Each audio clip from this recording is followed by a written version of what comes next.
Chapter 12. Soil. Learning objectives.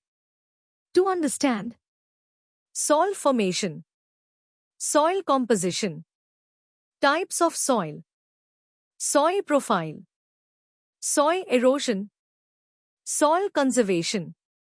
To find out about weathering. What is topsoil, subsoil and bedrock? The color and size of the soil. Let's begin. Soil is a very important natural resource. Plants grow in soil. Human and animals depend on plants for their food. Besides producing food, soil also acts as a home to a variety of insects and animals. Formation of soil. The development of soil is a slow process as it takes hundreds of years to form just 1 centimeter of soil. Natural agents such as the heat of the sun, strong winds and flowing water break the big rocks into small pieces leading to the formation of soil. This process is called weathering. The roots of plants grow and penetrate the rocks to break them into small particles. Burrowing animals also break rocks into smaller pieces. These small pieces further disintegrate into small-sized, fine-textured particles called sand. In this way, a thin layer of soil is created. The remains of dead plants and animals are broken down by the action of microorganisms present in soil. This produces a fertile layer of soil called humus.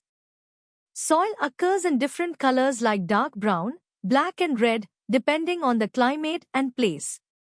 Hence, soil is the topmost layer of the Earth's surface. It contains fine particles like sand, humus, minerals, air, organic matter and water. Soil composition. Soil is a mixture of many different things. The 5 basic components of soil are as listed below. 1. Rock material. 2. Organic material. 3. Air. 4. Water.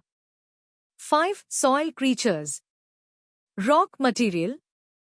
Sand, silt and clay are small particles of rock. These are formed by weathering of rock and constitute the inorganic or the non-living component of the soil.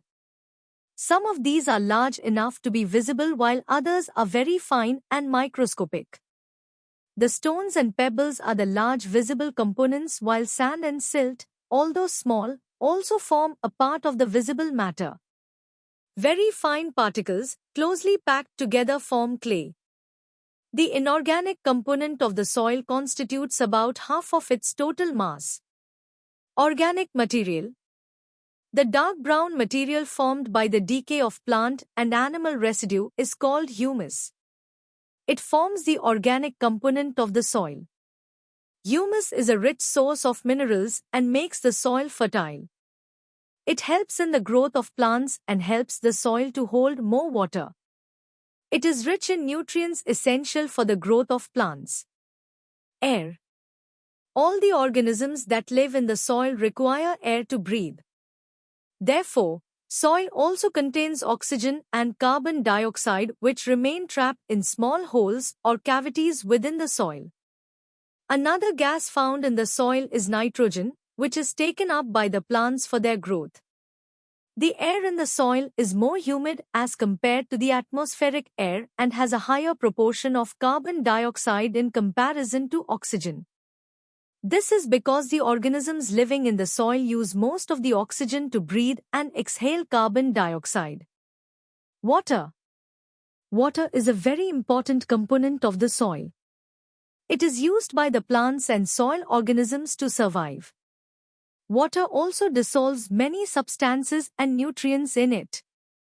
Living things. There are many living organisms in the soil like earthworms, microorganisms, tiny insects which help in the development of humus. Earthworms help in circulating air through the soil by making burrows. The excreta of the earthworm is used as food by other microbes. 45% rock material. 25% air. 25% water. 5% organic material and living things. Types of soil. Soil can be divided into three main types based on the size, feel, texture, and color of constituent particles. These are sandy, clayey, and loamy.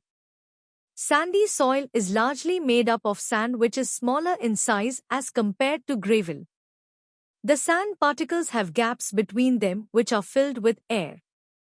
Sandy soils are light, dry, and well aerated. These soils are very good for growing coconut trees, carrots, beetroot, and many herbs. Clayey soil is made up of very fine particles which are very small in size. There is very little space between these particles and therefore this soil holds more water. It is quite sticky and heavy. This kind of soil is very good for the growth of cereal crops. Loamy soil is best for growing plants as it is a mixture of sand, clay, and humus. It has a sufficient amount of humus, nutrients, and holds adequate amount of water. It is very fertile. Soil profile. Soil profile refers to the different layers of soil. There are three main layers in soil. 1. Topsoil. 2. Subsoil.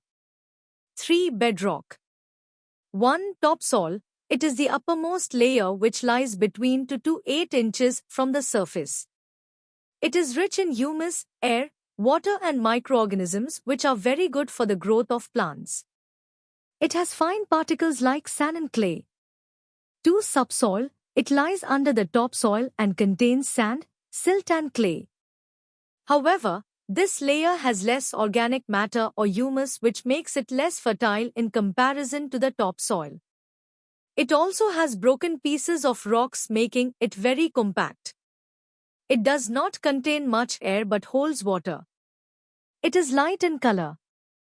3. Bedrock. The lowest layer at the bottom of the soil profile is called the bedrock. It has large hard pieces of rocks and can extend to hundreds of meters under the Earth's surface. It has unweathered rocks. It cannot contain much water. Soil profile varies from place to place and is greatly affected by the climate of an area. Soil erosion. The process of loss of top fertile layer of soil by the action of wind, running water, animals and human activities is called soil erosion. It spoils the soil quality capacity to grow plants and hold water. Various other factors such as heavy rainfall, overgrazing by animals, deforestation, landslides, flooding and construction by human beings can lead to soil erosion. Soil conservation. The humus and microorganisms contained in the topsoil need to be replenished to maintain soil quality. Therefore, we should take steps to conserve soil. The process of prevention of soil erosion is called soil conservation. Ways to conserve soil. 1. To prevent the erosion of soil, we should plant more number of trees. The roots of the trees bind the soil thus do not allow its erosion. 2. Prevent overgrazing by cattle. The cattle should be sent to different areas to graze so that the plants and grasses get time to grow back in the areas that have been grazed already. The practice of growing different crops in successive seasons is called crop rotation. This helps in maintaining soil quality as different crops have different nutrient requirement. 3. Building embankments along the river banks to prevent the overflowing water during floods is an effective method of soil conservation.